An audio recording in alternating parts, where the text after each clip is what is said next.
Hola, muy buenos días, tengan todos ustedes. Pues es un gusto estar nuevamente en una presentación más en el marco de este quinto coloquio de la red Las Otras Historias. El día de hoy pues haremos la presentación del libro de la doctora Marta Santillán Esqueda, El aborto, perspectivas y debates en la historia de México, un libro que, dicho de antemano, ha generado cierta respuesta en redes sociales que lo he visto, yo lo he publicado y ha generado algunas reacciones. Y creo que eso es lo importante de este libro, que aborde temas que para mucha parte de la sociedad sigue siendo muy delicado, pero que también ese grupo de la sociedad se dé cuenta de que estos problemas se pueden ver con objetividad y con la trascendencia histórica que merecen. Y el libro de hoy, pues creo que estamos seguros que atiende estos aspectos. El día de hoy entonces nos acompañan para la presentación del libro la doctora Isabel Juárez Becerra, así como el doctor Gibran Eduardo Monterrubio. Eh, para iniciar con esta presentación, comenzaremos dándole la voz a la doctora Isabel Juárez Becerra. Ella es doctora en Historia por el Colegio de Michoacán, miembro del Sistema Nacional de Investigadores e Investigadores del CECITI. Actualmente realiza una estancia postdoctoral en el programa de doctorado en Ciencias Sociales en la Universidad de Guadalajara. Eh, Principales líneas de investigación son la historia de las instituciones, historia de las mujeres e historia del derecho.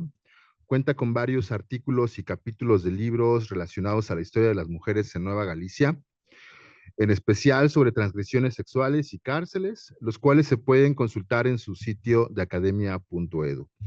Es fundadora de la red de estudios sobre espacios carcelarios, cofundadora de la Red Iberoamericana de Historiadoras, cofundadora de la Red Las Otras Historias, socia fundadora de la Asociación de Historiadores de Jalisco, Carmen Castañeda García. Adelante, Isabel. Muchas gracias, Miguel. Muchas gracias a ustedes por estar acá en esta presentación, última presentación de esta jornada de las otras historias. Y sobre todo, muchísimas gracias a Marta por la confianza para permitirme leer esta obra que hoy nos convoca. Y pues también un gusto estar compartiendo la mesa aquí con Gibran y con Miguel. Este pequeño libro que vemos acá es producto de la serie de la UNAM, Series Históricas Comunicación Pública, que tiene una finalidad de debatir temas actuales desde una perspectiva histórica. El libro cumple con ello con creces y eso me parece un acierto que es necesario mencionar, porque siempre se nos dice en la escuela que la historia sirve para comprender el presente, pero creo que es un ejercicio intelectual que pocas veces hacemos. Y este tipo de series fomentan ese ejercicio intelectual que bien tiende a realizar en este ejercicio Marta. Que México se pinte de verde es una consigna con la que cierra el libro y con la que a mí me gustaría empezar. Sobre todo poniendo en contexto que hace unas semanas tuve la oportunidad de estar en Guatemala. Haciendo una visita al Palacio de Gobierno me encontré una representación del continente en relieve donde una luz emergía del territorio guatemalteco. Esta era la forma en que el territorio, Guatemala, daba cuenta de que el país es la capital provida de Iberoamérica. Esto me llevó a pensar, ya con la lectura de Marta en mente, pues cómo las sociedades pueden ser tan distintas, tan contrastantes, una como luz provida y otra en la que estamos luchando porque México se pinte de verde. Con la lectura de Marta en mente, pues no dudé en plantearlo aquí, porque siempre pensamos como que este mundo está avanzando con ciertos pasos hacia ciertas direcciones y encontrarme con esos contrastes, damos cuenta las diferencias de un vecino tan cercano como Guatemala y que no es ajeno a la sociedad centroamericana, porque Costa Rica está en otra suerte muy similar. Y además, pues una vez leída la obra, pues no hay desleída, ¿no? Ya uno se impregna con las ideas, con todos el andamiaje que está compartiendo y los puntos de comprensión se clarifican.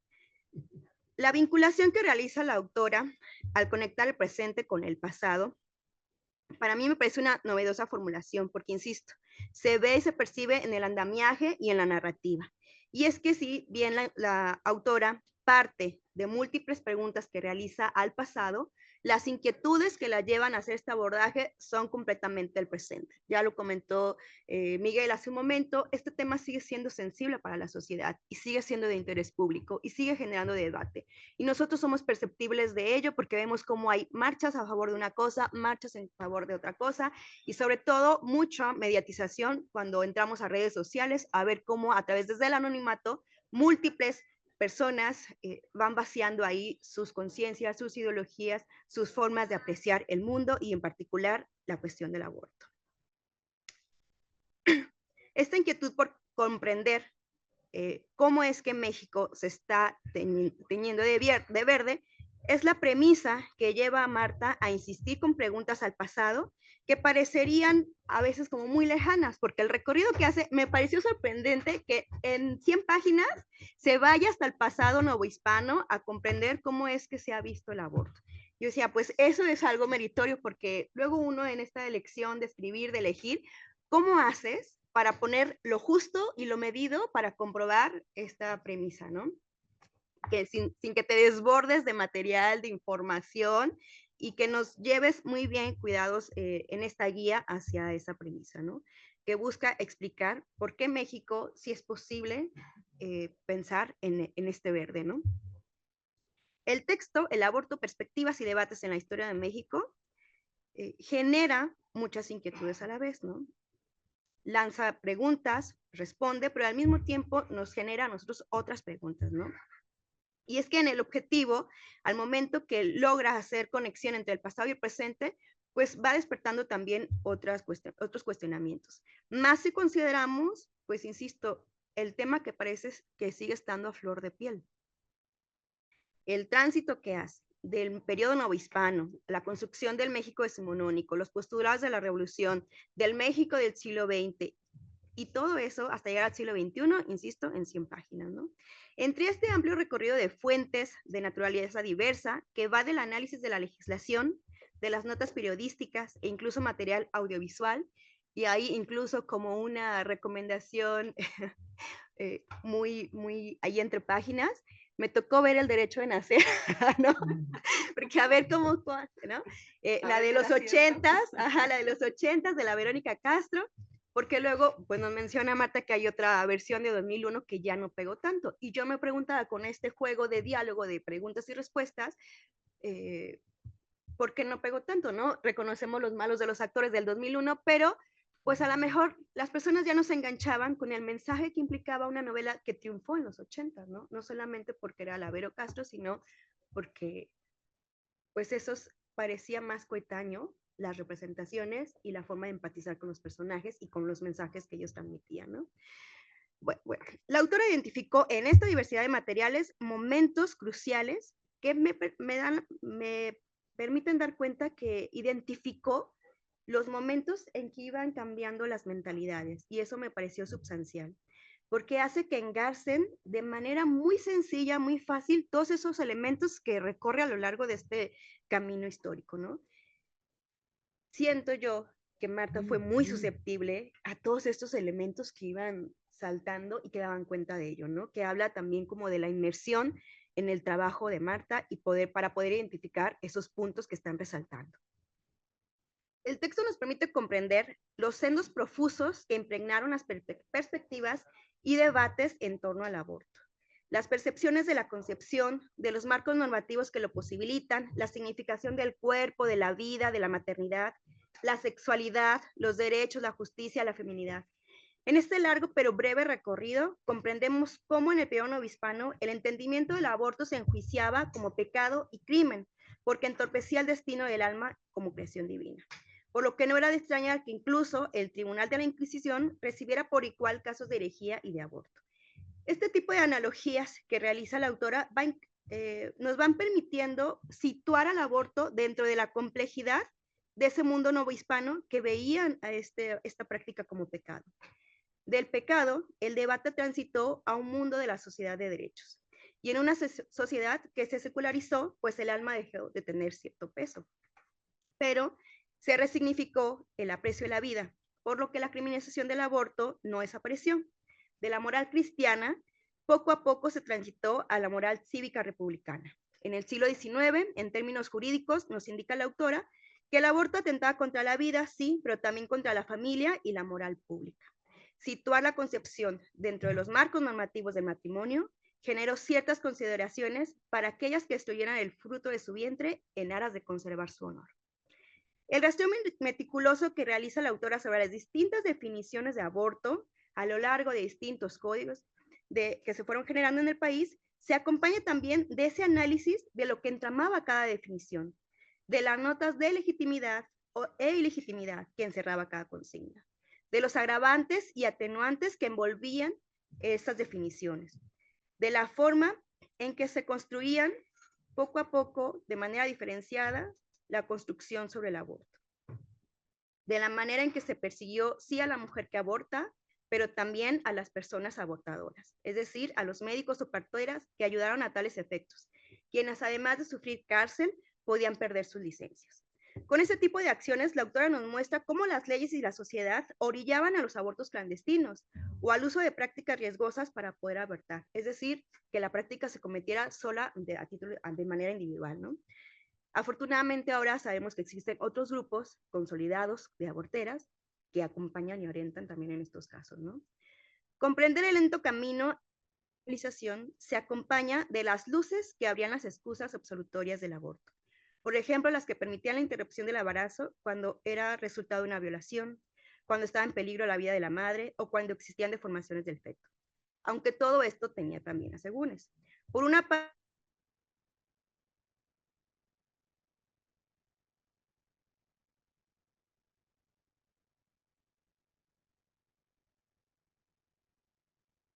que pone muy entredicho esta práctica, es que siempre se le asoció en gran medida a los sectores desfavorecidos. Entonces también, si son miserables, pues está bien que aborten, porque no van a tener una forma de sostener la vida, ¿no? Enunciar los postulados nodales de la obra es diferente a leer y sentir pensar cada línea en primera persona. A través de estas páginas pasé del asombro al confirmar cómo el uso de plantas medicinales como la ruda vienen desde el periodo novohispano. Pero también sentí la tristeza y la impotencia con los deshumanizados operativos judiciales con los que el Estado persiguió el aborto, atentando o irrumpiendo en las clínicas donde presuponían que se practicaba. También sentí la angustia y la cólera al leer sobre la pequeña Paulina, que en 1999 fue obligada a dar a luz el producto de una violación, una niña de apenas 13 años. A pesar de que la ley le permitía recurrir al aborto, las autoridades, es decir, el Estado de orden conservador, obstruyeron su decisión. No les cuento en qué terminó esa historia para que lo lean. De la tensión y la indignación también encontré la esperanza al leer cómo la sociedad ha caminado hacia la despenalización y ver que cada vez son más estados los que se pintan de verde.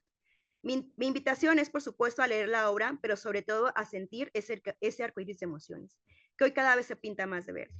Gracias, Marta, por estas reflexiones, por este regalo que nos brindas a nutrir el debate historiográfico con esta obra. Gracias.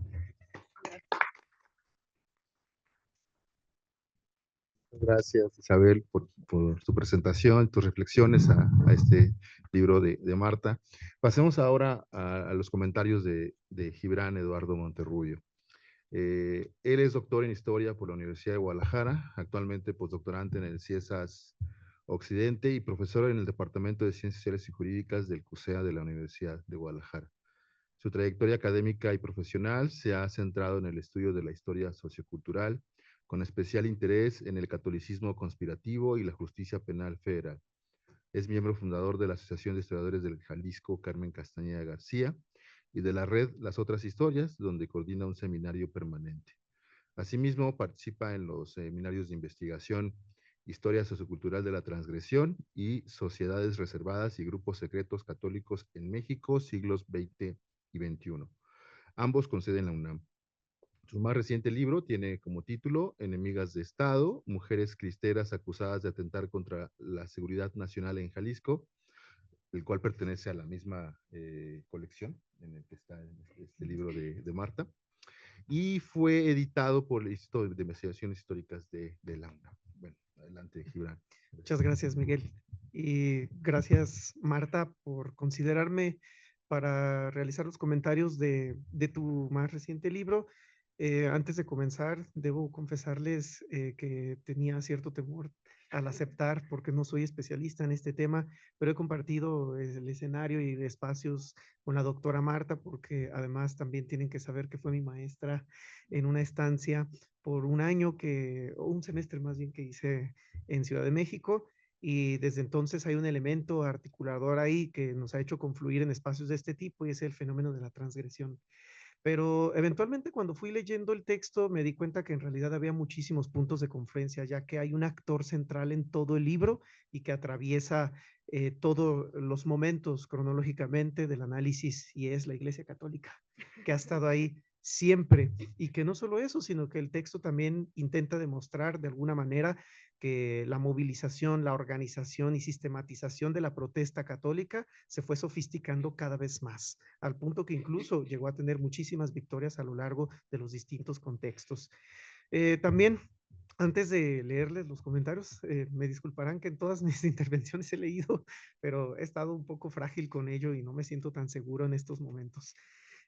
Por eso he preferido leer los textos.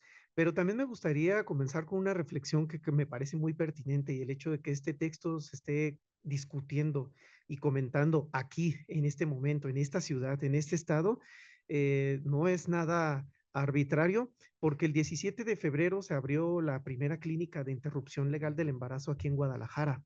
Inmediatamente después, un grupo de provida de la parroquia local en torno a la clínica se manifestó de rodillas afuera de la clínica para cerrar sus puertas, lo que denota no solo una continuidad, sino un impacto directo en esta ciudad, justo de lo que trata toda esta obra. Eh, lo llamativo es que el médico de la clínica refiere que incluso no han sido solamente objeto de protesta religiosa, sino que también han sido objeto de ataques. La policía rodea permanentemente la clínica, no tienen letreros, es decir, casi vuelven a operar otra vez en la clandestinidad, aunque tienen un respaldo jurídico y legal que ya les posibilita realizar intervenciones de interrupción del embarazo. No obstante, ellos les han echado ácido en las chapas, les han arrojado piedras, les han vandalizado, creo que hasta los han golpeado, y bueno, entre otros fenómenos. Y no es para menos, porque Jalisco, bueno, a través de su historia, creo que ha probado que es un estado de resistencia frente a, desde el centralismo, bueno, frente a posturas liberales. Es el estado que nunca ha sido gobernado por la izquierda, entonces hay algo de eso. Y bueno, para comenzar, acordé con Isabel yo hacer más bien una descripción del capitulado para invitarlos a pensar y reflexionar en torno a cada uno de los capítulos. Primero, durante la Nueva España ya Isabel dio algunos indicios del contenido de este texto, pero ciertamente la interrupción del embarazo no se sancionaba por atentar contra la vida, sino porque se consideraba un acto contra la naturaleza divina. Y este es un punto de inflexión clave que se va a romper en el siglo XIX. Eh, que este acto interfería en el destino del alma, creación de Dios. Es decir, no era una ofensa contra la vida, sino más bien contra el principio divino. Para juzgarlo se recurría a dos cuerpos legales bastante feroces, el fuero juzgo y las 7 partidas.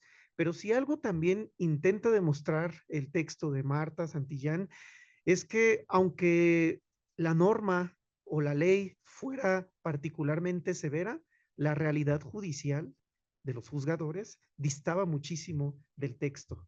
El foro juzgo contemplaba la pena de muerte o la ceguera de ambos ojos para la mujer que matara voluntariamente a su hijo, ya fuera libre o sierva, antes o después de nacer. Si el aborto no se lograba, las siervas recibían 200 azotes y las libres se convertían en indignas y siervas. Las 7 partidas castigaban con la muerte a quienes abortaban mediante hierbas o cualquier artificio, y si el feto ya estaba muerto, la mujer podía ser desterrada por 5 años. Por los pocos casos que existen y que se han analizado para el caso de la Nueva España, no se puede llegar a afirmaciones concluyentes o generalizantes porque son tan pocos y no porque no existieran casos, sino porque era muy difícil llevar a cabo las investigaciones para probar un juicio de este tipo. A pesar de estos temas, las motivaciones de las mujeres para abortar son poco conocidas en este periodo. Los manuales médicos apenas dan un indicio porque mencionan los usos de hierbas como artemisa, ruda o polio, como ya señaló Isabel, que es una sorpresa que se encontró como una continuidad desde la Nueva España hasta nuestros días, y sustancias animales como el té de cola de tlacuache. La realidad judicial, como les mencionaba, distaba mucho de la norma, pues las autoridades y los médicos carecían de conocimientos para diferenciar un aborto natural de uno provocado. Y quizás esta sea una de las explicaciones por las que hay muy pocos procesos judiciales de esa época. Además, estas transgresiones rara vez eran denunciadas. Entre 1652 y 1793, solo se registraron 11 causas penales en un periodo de más de 150 años. Es significativamente pequeño, pero precisamente el número denota la complejidad de la problemática. Para Ciudad de México, algunas de las cuales no tuvieron seguimiento y otras fueron interpretadas más en relación con hechicería, herejía o incesto que con el aborto en sí. La Iglesia Católica no consideraba inicialmente el aborto como un pecado que atentara contra la vida humana. Su gravedad dependía de si el feto ya tenía alma. Las penas eclesiásticas, que incluían rezos, penitencias, encierro monacal o excomunión, se aplicaban en relación con otras transgresiones graves. La bula Efraenatu de 1588 y su modificación en 1591, que por cierto estas bulas luego reaparecen en un contexto mucho más reciente, eh, marcaron la pauta para las sanciones. Aunque los religiosos locales no siempre aplicaban castigos estrictos, como muestra el caso de 1784, donde una mujer absuelta recibió protección de un cura. Y esto llama la atención porque, contrario a como se podría esperar en un periodo temprano, en la reciente de la modernidad, esperando quizás que el Tribunal del Santo Oficio castigara con severidad el aborto, que un cura defendiera a una mujer para lograr su absolución de un proceso por aborto, pues ya denota también que la historia no es lineal necesariamente. Con la emergencia de los estados-nación, la ley dejó de normar lo espiritual y moral y el aborto comenzó a entenderse como un atentado contra la vida, la familia y la moral pública, aunque las penas se redujeron. Y este también es una tendencia que se puede apreciar en todo el texto y que la reitero por segunda vez, y es que como podría pensarse que las penas pueden ser severas, en realidad el delito siempre fue un delito simple de alguna manera y su castigo fue bastante limitado. O sea, los juzgadores eran muy benevolentes con la aplicación de este castigo, de los castigos en torno a, al aborto. Tres fenómenos marcaron el siglo XIX: la relación entre aborto y ciencia médica, la peligrosidad de los procedimientos y la legislación penal. Sobre todo el factor, la peligrosidad de los procedimientos, eventualmente se subsana, lo que implica un incremento también sustancial de práctica de aborto, lo que lleva a que finalmente en el siglo XX se convierta en un problema de salud pública. Se incorporaron la obstetricia y la medicina legal y surgieron obras científicas sobre embarazo, parto, aborto e infanticidio inspiradas en Ambrosio Tardieu. Aquí un detalle curioso es que me puse a revisar los manuales de medicina legal de acá de Guadalajara, de Miguel Mendoza López, y en efecto empieza con Tardieu. Así es de que se prueba la afirmación de que sí. No estaba verificando la autenticidad. Pero además lo curioso es que el manual de aquí de Guadalajara, de Miguel Mendoza López, hecho para estudiantes de jurisprudencia, no solo empieza justo señalando el modelo de Tardieu, que en efecto todos parece que fundamentaban su noción en torno a ello, sino que este manual de medicina legal empieza justo con una ilustración de una vulva. Es decir, la primera página del manual es una vulva y comienza con los delitos de incontinencia, entre los que eventualmente se incorpora un apartado solo para el aborto. Es decir, a la medicina legal le interesaba en particular el control de los cuerpos femeninos y legislar en torno a las transgresiones sobre los cuerpos o las que las mujeres cometieran sobre otros cuerpos, en el caso de los niños, a través del aborto, ¿no? Bueno, no era verificación de fuentes. Dije, es que bueno, mencionó los manuales de medicina legal. Dije, bueno, acá hay también algunos, vamos a ver qué tal. Y en efecto, los primeros abortos quirúrgicos eran peligrosos, por lo que persistieron los brebajes tradicionales. Y bueno, todavía hoy en día incluso. Para mitigar riesgos se creó el Hospital de Maternidad e Infancia en 1869, dirigido a madres solteras. Y si no me equivoco, fue atendido por las Hermanas de la Caridad y administrado pues por las Hermanas de la Caridad. Deben de tener ellas registros allá en París, porque tengo entendido que se llevaron los archivos para allá. La vida del feto tenía escasa cuantía jurídica y pensadores como Joaquín Escriche reducían la culpabilidad de las mujeres que abortaban por preservar su honor o vida. Las primeras codificaciones penales mexicanas castigaban a quienes coadyuvaran en el aborto o lo practicaran contra la voluntad de la embarazada, mientras que las mujeres podían recibir de 2 años a trabajos forzados de por vida dependiendo de su reputación. El aborto rara vez se procesaba y la mitad de los casos registrados en Ciudad de México en el siglo XIX involucraban a hombres, mientras que la honra femenina era vigilada con rigor. Y este es un punto clave porque una cantidad importante de acusados terminan siendo médicos o participantes en la práctica del aborto, pero no las mujeres en sí. Más bien, y no sé si sea muy atrevida esta afirmación o esta impresión, mejor dicho, me adjudico yo toda la responsabilidad, pero parece ser que la sociedad fue muchísimo más severa que la legislación. Y algo que intenta, creo que evidenciarse en este texto es eso, cómo la sociedad evolucionó en una rigurosidad de su trato punitivo hacia vecinos, conocidos o familiares, mucho más que los mismos juzgadores, quien más bien han demostrado ser bastante benevolentes, que es algo que ya enfaticé ahora por tercera vez. En 1869, el Papa Pío IX eliminó la distinción entre feto animado e inanimado, estableciendo la excomunión para quienes participaran en abortos y sentó las bases para el Código Canónico de 1917 y 1983. Y ese también creo que es uno de los aportes más importantes del texto porque dialoga siempre con la legislación canónica y la legislación civil propiamente, porque pues ambos son actores que han estado involucrados, al menos en estos, en todos los periodos que se analiza en el texto. La revolución modificó la situación civil y social de las mujeres. Durante el porfiriato, las reformas civiles limitaban los derechos de maternidad y administración de bienes. Tras la revolución, las leyes de 1914 y 17 buscaron igualdad de autoridad entre cónyuges. La maternidad siguió vinculada a la crianza de ciudadanos productivos, reforzando la función reproductiva de las mujeres y propagando ideales tradicionales a través del cine, la prensa y la educación. El delito de aborto sufrió cambios legales, y esta es una de las coyunturas claves porque el Código Penal del 1929, no establecía pena para las mujeres. Y aquí también me surgió un chispazo porque ese código parece que tenía bastantes problemas. Ahora encuentro este caso, pero aunque es un código muy interesante y que se ha prestado para muchos análisis y pues, realmente en la práctica casi no se aplicó o se aplicó muy poco, bueno, es lo mismo, ¿no? El Código Penal del 29 tenía muchos errores al punto que encontramos que no reconocía pena. Pero es increíble cómo un código penal que tipifica un delito no establezca una pena para ese delito. Lo mismo pasó con un delito político. El delito de conspiración también se tipificó en 1929, pero no incluía pena. Entonces era imposible condenar a alguien por conspiración porque no había estipulado una pena. O sea, pues no servía de nada la tipificación. Entonces se suma a esta serie de problemáticas en torno quizás a la premura con la que fue publicado el Código Penal del 29.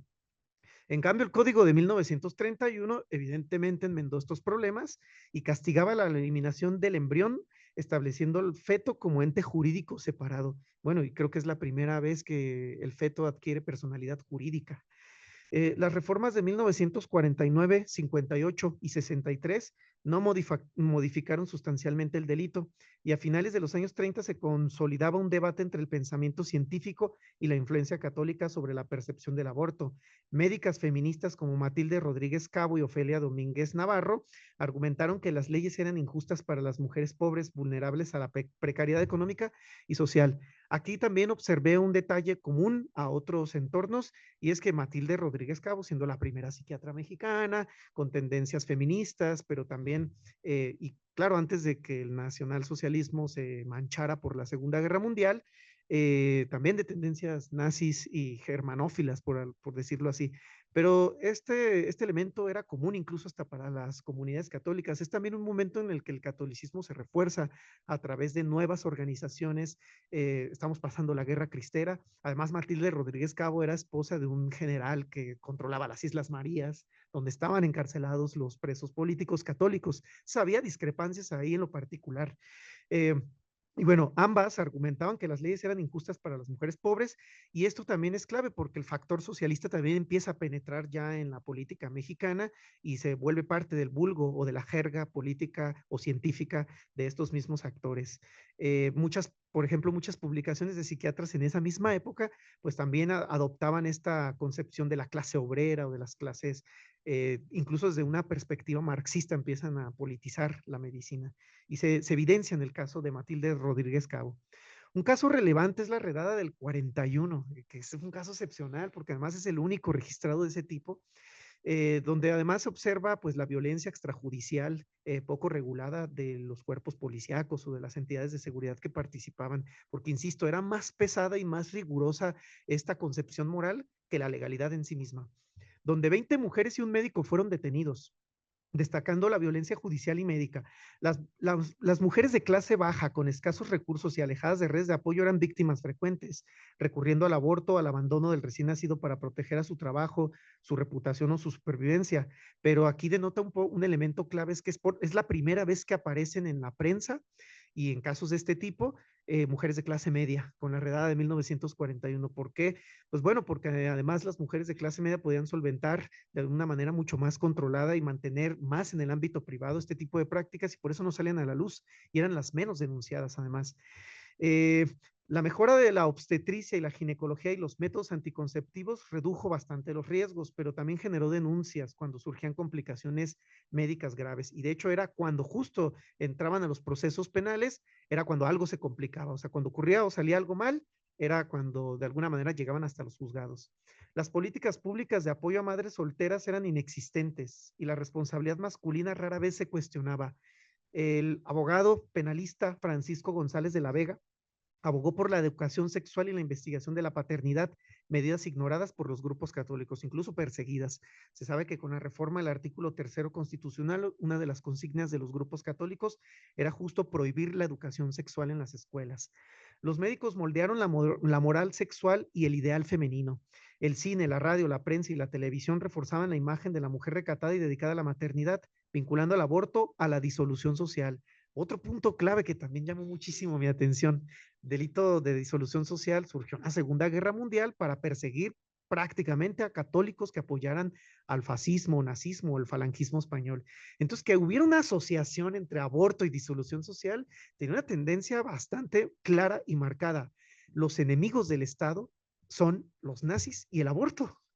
Es decir, había un intento de fusionar el elemento aborto con la disolución social, y eso en la época era el equivalente a traición a la patria. Entonces, si el aborto era equiparado a la disolución social, entonces era un atentado no solo contra la vida, sino incluso contra la nación, la seguridad, la estabilidad, lo que, pues bueno, me pareció muy llamativo eso. Y además se da el mismo año en el que se da la redada. Por lo tanto, hay algo ahí en el 41 que creo que se podría explorar todavía más, quizás. Bueno, la televisión amplificó estas narrativas, a diferencia del cine, llegando a todos los sectores sociales. Y esto creo que es un punto también clave del libro, porque la transición entre cine y televisión denota una mayor incidencia en el pensamiento colectivo. Las revoluciones sexuales y juveniles impulsaron la participación femenina en la política y los movimientos feministas, con la despenalización del aborto en la agenda. A nivel global, varios países comenzaron a legalizarlo, lo que alertó bastante al Vaticano. Y eso también es un elemento clave, porque ¿quiénes fueron los países que despenalizaron primero el aborto? Corea del Norte, Hungría, la Unión Soviética, y de Latinoamérica, Cuba. Y creo que no es arbitraria justo ese orden. A nivel global, bueno, en México entre el 74 y 76 se creó el Grupo Interdisciplinario para el Estudio del Aborto, que recomendó su despenalización, aunque el informe fue archivado. Ya para cerrar, la televisión tuvo un papel decisivo en el debate público, con adaptaciones como la telenovela El Derecho de Nacer, que objetaba la despenalización. Y además también, no lo menciono acá, pero este foro que se abrió inédito, en el que participaron y que se transmitió en tiempo real con participaciones telefónicas por parte del público a nivel nacional, fue una excepción, pero sin embargo fue, incluso por la misma televisora, fue denostado, pero fue un ejercicio inédito ya en el México contemporáneo, pero que esperando a lo mejor más réplicas o un impacto mayor, finalmente fue suprimido. Además, estamos en la época en que el control televisivo está en manos de Televisa y bueno, otros factores ahí adyacentes.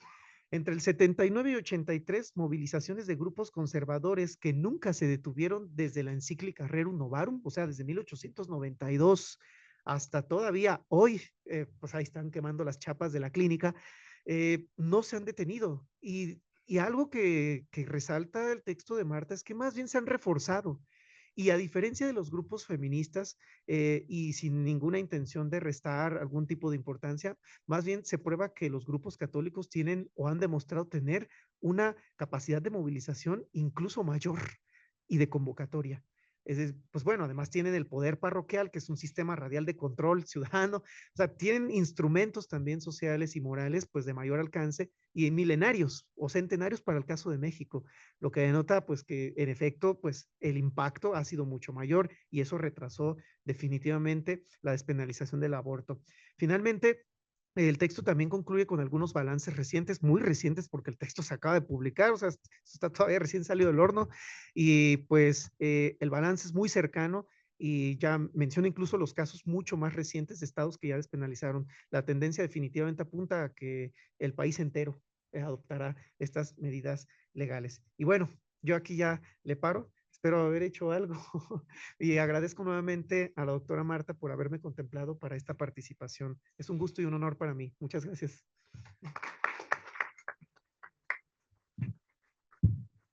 Muchas gracias, Gibran, por tus palabras, tu reflexión.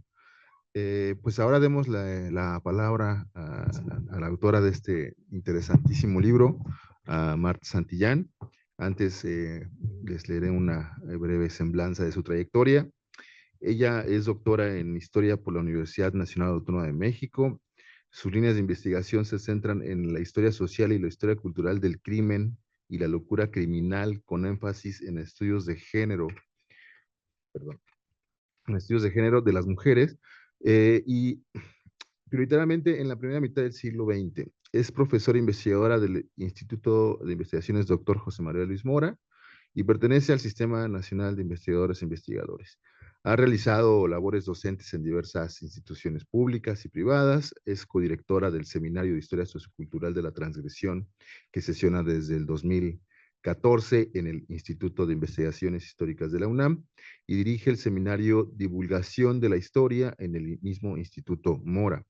Ha publicado los libros El aborto, que es el que el día de hoy se está comentando, así como el de Mujeres criminales, entre la ley y la justicia, editado por Editorial Crítica en 2021, y Delincuencia Femenina, Ciudad de México, 1940-1954, editado por el INACIPE y el mismo Instituto Mora en 2017. Adelante, Marta. Gracias, Miguel. Bueno, primero agradecer la recepción, la cálida recepción aquí en Guadalajara con mis colegas queridos. Ciertamente fui maestra de Gibran, pero ya somos coleguísimas. Agradecerle sus palabras, Isabel, muy conmovedoras tus palabras, hasta dije, ay, ¿a poco hice yo eso? ¿No? Muchas gracias también, Gibran, Miguel, por la recepción, por pues yo diría atinado resumen que hiciste, atinados comentarios, palabras muy calurosas y que bueno, lo que tocaría ahora pues es poner el libro en manos de quien esté interesado o interesada en el tema, leerlo y seguir debatiendo, porque efectivamente el interés de este libro que se suscribe a esta propuesta de historia pública del Instituto de Investigaciones Históricas en la que también está Gibran, pues justamente es debatir o seguir debatiendo problemáticas actuales, pero desde la historia. Y ese fue el esfuerzo. No fue nada sencillo, tú lo sabes que hiciste tu librito también. Nos ponen a girar ahí en Históricas, a hacer unos resúmenes impresionantes. Y bueno, me da gusto escuchándolos ahora, ¿no? Que efectivamente estamos debatiendo, no sabía esto de Guadalajara, así que estamos aquí ya poniendo el desorden desde, desde el Colegio de Jalisco con este asunto. Ojalá el libro genere estos y otros debates, pero sobre todo logre incidir de alguna manera, si no en el cambio de opinión, porque no es la idea, al menos en complejizar las reflexiones en torno a nuestras posturas, a la postura que cada quien pueda tener con respecto al aborto, la cual es absolutamente respetable y válida, siempre y cuando se respeten los derechos humanos. Esa es la idea del libro. El libro en particular no se parió tan fácil, fue un poco, o sea, no hacerlo ya no fue fácil, pero imprimirlo no fue sencillo justamente por las posturas. Los historiadores a veces consideramos que no debemos de tener postura política en esta lógica de la objetividad, y a veces en temas tan álgidos, por más que uno quiera ser objetiva, no es sencillo, no es fácil, máxime si alguien tiene una postura, como era mi caso. La última línea que me dejó la México se vista verde ha sido la más, parece ser que fue un eslogan publicitario, porque ¿no? Fue la más debatida, me pidieron que en un principio casi que la quitara, luego en otro momento que no, en fin, finalmente la dejé a manera de quizá esperanza, deseo muy personal, pero lo que sí es cierto es que efectivamente hay una tendencia, y ojalá la tendencia no fuera solo la penalización del aborto, porque vaya, finalmente hay clínicas, las cosas suceden, sino el respeto a los derechos humanos. Esa es la idea, es mi postura, y bueno, lo que está ahí en el libro efectivamente sucedió, ya lo compró Gibran, ¿no? Efectivamente sucedió, y a partir de ahí pensar dónde estamos y hacia dónde vamos como sociedad. Es la intención de este libro. Y agradezco nuevamente, ya para cerrar, muchísimo la invitación, Miguel. Gracias a Gibran y a Isabel que hayan aceptado. La honrada soy yo. Es un gusto compartir con ustedes, dialogar con ustedes, colegas ahora muy queridos, que ya tenemos varios años trabajando. Y bueno, pues tenemos muchas cosas que seguir pensando desde la historia, y mientras tanto el libro está allá, está aquí, pero está allá, por si les interesa. Trae precio de prácticamente de estudiante, ¿no? O de investigador pobre, ¿no? Que le quitaron el SNI, así que aprovechen la ocasión, ahora que lo quitan tan fácil, entonces aprovechen porque está aquí afuera. Y muchísimas gracias por estar aquí, ¿no? Por todos los comentarios. Muchas gracias, Marta, por ofrecernos esta investigación en un formato que yo creo está muy bien pensado. Ante un tema sensible, creo que sería una buena opción que sea en un formato de esta forma, ¿no? Para que Abraz llegue a muchas personas y se empiece a observar las dimensiones que encierra un tema tan importante y tan vigente.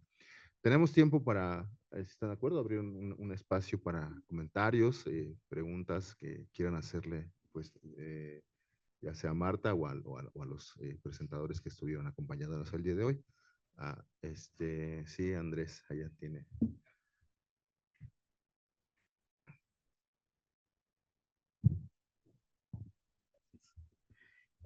Bueno, felicidades a la doctora Santillán, primero que todo, y a los colegas por la presentación, además, muy interesante.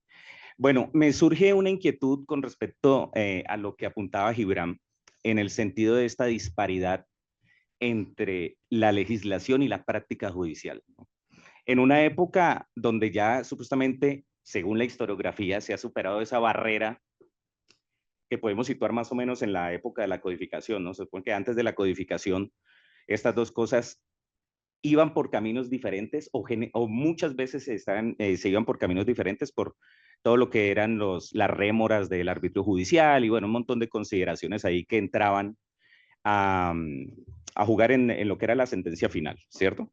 Entonces, lo que vemos acá en esta etapa ya muy entrado el siglo XX es que eso se sigue presentando y que incluso a diferencia de la etapa precodificadora, esta diferencia no tiende a aminorar las penas, sino incluso a hacerlas especialmente más drásticas de lo que está dispuesto en la legislación.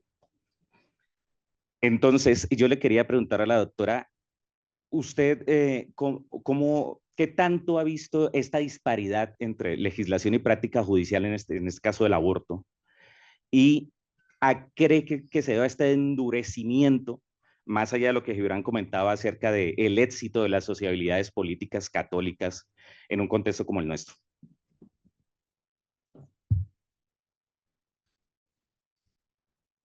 Una pregunta más, por favor. Pues más bien poner en la mesa para la reflexión de Marta y de los colegas que comentan su libro al respecto de lo que señala, no me acuerdo cómo se llama. Andrés. Yo creo que el poder punitivo siempre ha sido muchísimo más eficaz en los escenarios informales del control social. Lo han señalado ya muchos autores. Solo cuando el control social que proviene de aparentemente de las informalidades como el lenguaje, los medios de comunicación, las escuelas, las religiones, falla, entonces aparece el poder punitivo típico para el control de las mujeres. Razón por la cual en los códigos penales, cuando aparecen delitos particulares relacionados con la reproducción femenina, son mucho más severos. Pero solo cuando fallan los escenarios informales es cuando el poder punitivo se ensaña, sobre todo con la sexualidad, con la reproducción de las mujeres. Podría ser esa la explicación. No es necesariamente para llamar la atención que sea mucho más bondadoso el derecho penal con la punición a las mujeres. No tiene necesidad. Le cedió el poder punitivo al pater familia desde la época del derecho romano. De manera que ahí está el verdadero control, desde mi opinión. Solo cuando falla entonces sí aparece el derecho. Gracias. Una más, igual podemos. Pedro, sí.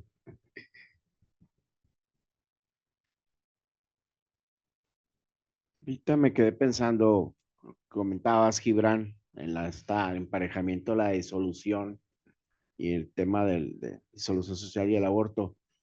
Fíjate que revisando el fondo de la sección 12 de azucarera, del sindicato azucarero de la SICAE, que era un ejido colectivo, este ejido colectivo, la SICAE, esta cooperativa agrícola, tenía un hospital. En este hospital trabajaba un gringo, William Chapman, papá de un expresidente municipal, y cuando me tocó trabajar a mí en la administración, Billy, como le decíamos al presidente, contó una anécdota que quisieron lincharlos del PAN a su papá porque practicó un aborto en la clínica. Estamos hablando de 1944.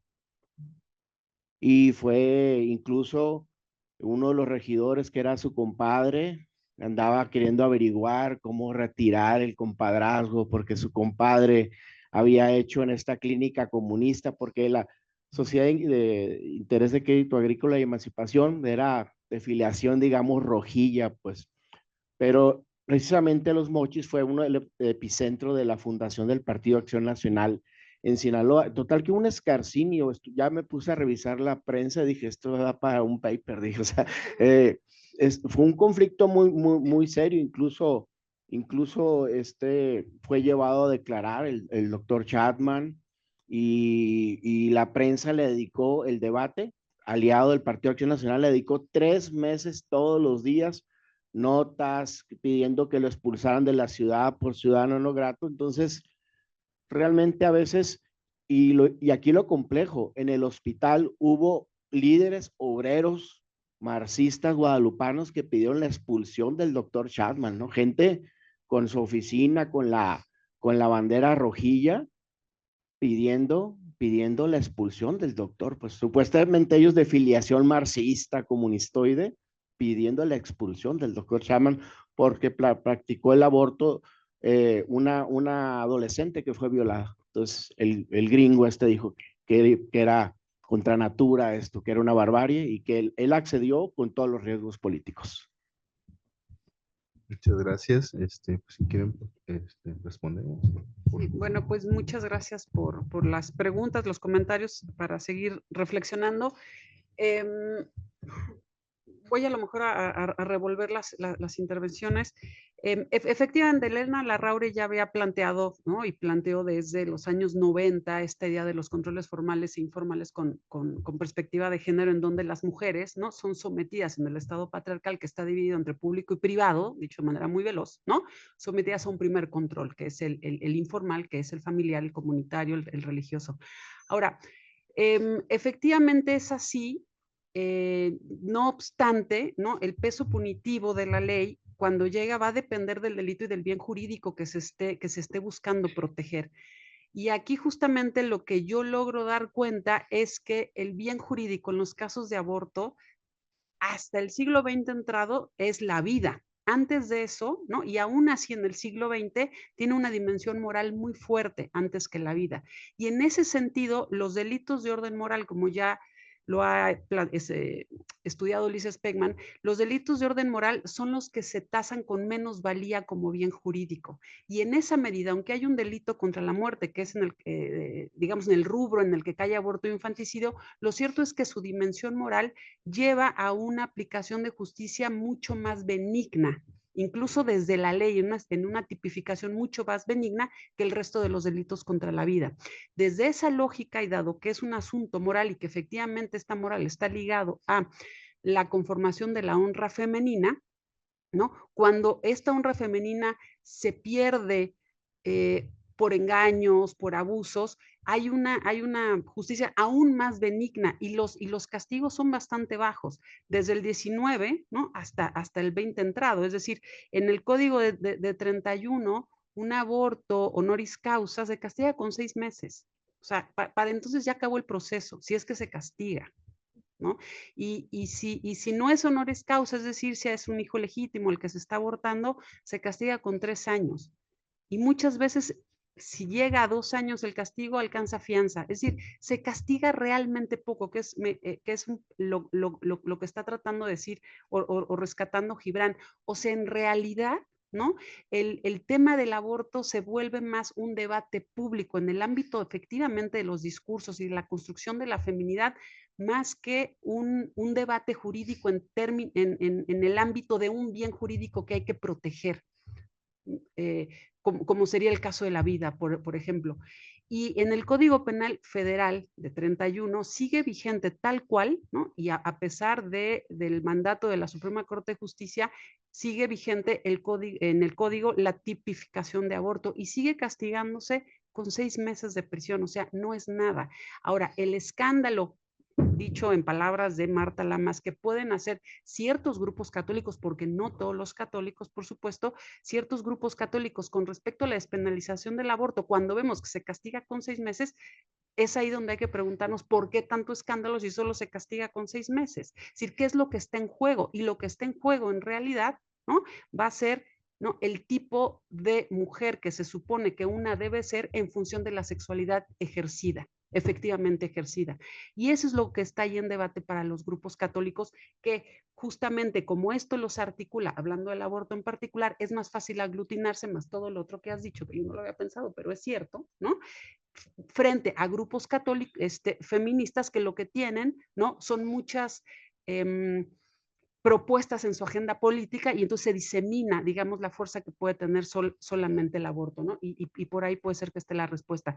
Pero en este caso, yo creo que sí hay que matizar esta supuesta, bueno, no supuesta, la fuerza punitiva de la justicia en contra del aborto no es tan fuerte, digamos, o no es tan grave como lo va a ser todo el escarnio público, que en el siglo XX va a ser evidente a partir de los medios, de la prensa, de las marchas ya en los 70, de este tipo de manifestaciones que se van a evidenciar desde los 90, desde lo que le hacen a chicas como a Paulina y a otras muchas. Y la ley sigue castigando con 6 meses. O sea, está pasando todo ese escándalo y la ley castiga con 6 meses. Cuando Miguel de la Madrid quiso hacer una reforma para agregar exculpantes penales, no para eliminar del catálogo el delito de aborto en el 83, se hizo tal escándalo, o sea, pero tal escándalo, Corripe Ahumada intervino, hubo llamamientos desde el Vaticano, y solo era agregar un exculpante, y la exculpante era si peligraba la salud de la mujer, ¿no? Entonces, esa fuerza punitiva a mí me parece, digo, a reserva de seguirlo pensando, que se da más en el ámbito extrajudicial que en el judicial propiamente. Por eso me llamaba la atención, y así empieza el libro con la redada de 89. Les dan electrochoques y torturan a mujeres por haber abortado cuando se castiga con 6 meses. O sea, ¿qué está pasando ahí? O sea, eso es lo que hay que preguntarnos. Entonces, yo sí matizaría la fuerza y el control del Estado, ¿no? Versus más bien toda una fuerza social o comunitaria que se está gestando, sobre todo a partir justo de los años 40, con la fuerza que van a adquirir los grupos de derecha, muchas veces, no siempre, católicos, ¿no? Entonces, ¿qué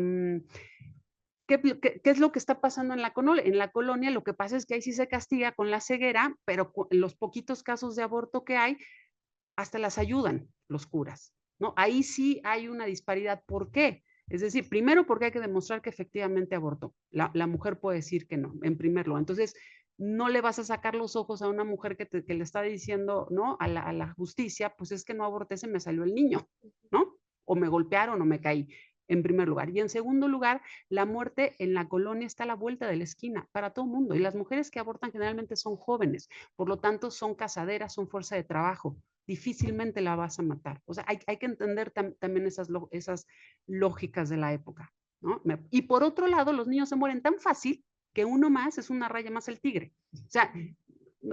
O sea, hay que dar cuenta de todas esas, digamos, complicaciones que están ahí insertas. Y esto se va a ver ya muy claro en los tratados postindependientes, ¿no? No solo en México, sino en España. Es decir, vamos a poner en riesgo la vida de una mujer cuando ni siquiera tenemos la certeza, ¿no?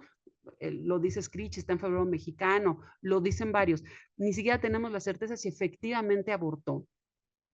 Evidentemente no. Y de ahí la benignidad, porque a fin de cuentas sí protegen la vida, ¿no? O sea, yo creo que la colonia, que es un periodo que yo no domino, ¿no? Es mucho más compleja y habría que entender cómo se transponen una serie de visiones vinculadas a otras cosas, a la vida, al matrimonio, más allá de la honra o en contra de una práctica, un delito por sí solo, como podría ser el aborto. La cosa se va complejizando, pero al complejizarse en profundidad se va también acotando la vida o la no vida, la honra o la no honra, ¿no? Y en el siglo XX eso ya queda muy claro, y a su vez lo que se complejiza son las posturas sociales a través de diferentes dispositivos, medios de comunicación, cine, prensa, marchas, derechos humanos, etcétera, etcétera. Entonces, es un tema que a mí me resultó muy fascinante porque es una especie de muchos hilos que se cruzan, se anudan y se desanudan a lo largo de 300 años, ¿no? Y es un poco la propuesta del libro, pues tratar, si bien no de desanudarlos, por lo menos apuntar a esos nudos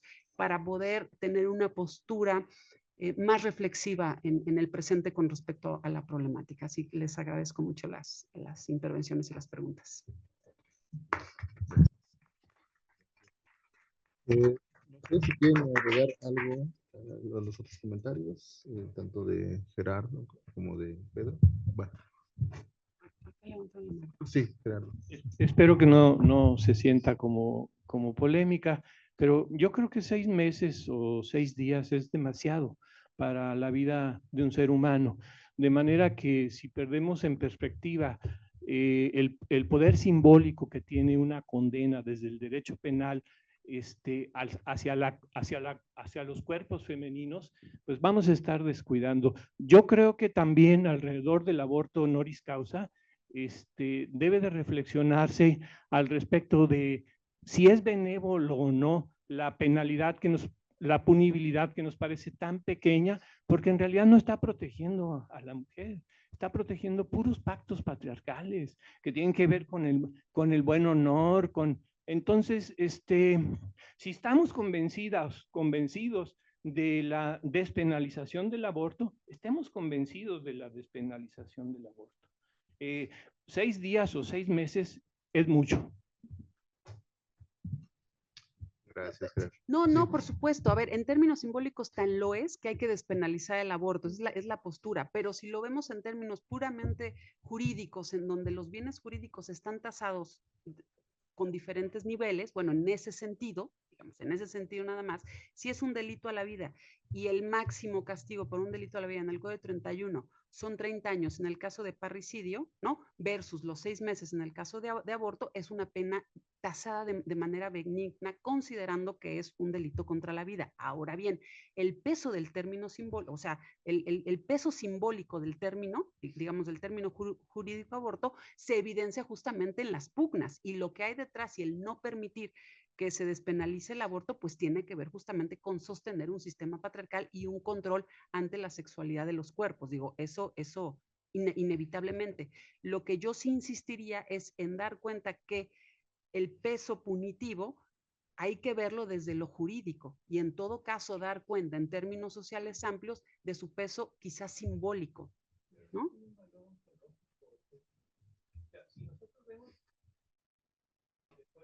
Sí. Bueno, no sé. No sé. una punibilidad para que al momento inmediato anterior, durante o en el momento inmediato posterior, prive de la vida a la cónyuge por encontrarse en la realización del acto sexual con otra persona, la punibilidad es de 3 meses a 3 años de prisión. Es muy poco. ¿De qué nos quejamos cuando el fulano mata en el momento inmediato, durante o después a la esposa y a la amante? Si nada más es una pena de 3 meses a 3 años. Claro, justo eso. O sea, ahí lo que hay que problematizar, lo que me parece que hay que problematizar es por qué se dan solo 3 días versus un homicidio simple, ya no calificado, simple. Y eso es lo que hay que problematizar. Es decir, pero dar cuenta que justamente ese poco peso punitivo, ¿no? Se sostiene en un estado patriarcal, justamente. Y es exactamente a lo que voy. Y no hay que, y respecto al aborto, a mí me parece, en lo particular, ya lo podemos seguir platicando en el café porque ya estamos haciendo aquí ping-pong, pero lo que me parece es que hablar de un gran peso punitivo con respecto a la forma en la que se juzga el aborto, hay que hacerlo con más pinzas, en función nada más de la ley. Ahora, en términos simbólicos, hay que ver qué es lo que se está configurando y construyendo ahí. ¿Por qué los católicos siguen defendiendo que se mantenga un delito que solo se tasa en 6 meses? Por todo el peso simbólico que tiene y el control social sobre el cuerpo de las mujeres que se asume ahí. Pero en cuanto a la fuerza de la ley, no lo sé, hay que debatirlo un poco más, pero bueno. Muchas gracias, Marta. Bueno, pues yo creo que damos por concluida la presentación del día de hoy. Agradecemos a todas y todos su asistencia. Vamos a hacer nada más algunos avisos. Pues estamos por cerrar ya el curso de este quinto coloquio. Enseguida a las 12:35 tendremos 2 mesas, las 2 últimas mesas que serán simultáneas. La mesa 13, que será en el Salón Alfonso de Alba Sur, que como fue el de la mañana, en la parte superior, se llevará a cabo la mesa Género, Violencia y Acceso a la Justicia. Y en este mismo recinto, la mesa entre el archivo y la nota roja, Crímenes, Cuerpos y Prensa en el siglo XX mexicano. Bueno, nos vemos entonces en un momento más y pues a seguir debatiendo. Así que, claro. Gracias.